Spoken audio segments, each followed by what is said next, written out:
Thought it'd be a nice idea to document the construction of our latest venture, which is building an anaerobic digestion or AD plant on our 33-acre site. So for the first part of the project, I'll be handing over to Paul, who's helping us project manage, and he's going to be talking about all the foundation and groundwork that we're currently undertaking on site.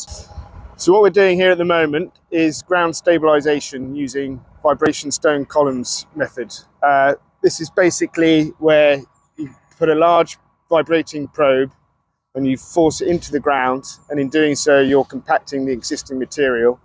You then fill it with stone, and then you put the probe in again and it keeps compacting the material, and you do that about 4 times for each vibration stone column. We've installed about 3,000 columns on this site and used about 2,000 tons of stone.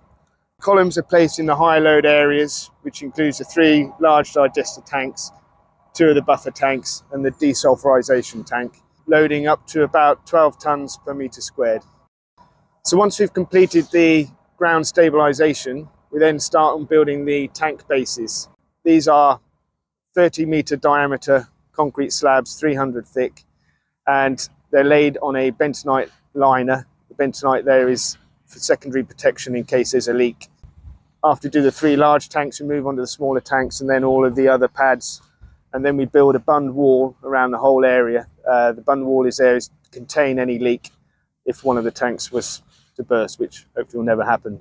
And then as we're doing that, then the process plant starts getting built, and they start by building the 3 tanks in turn, then the other tanks, and then all the big equipment will come in, such as the gas upgrader and heating and pumping and all the pipe work and cables and everything that goes with it.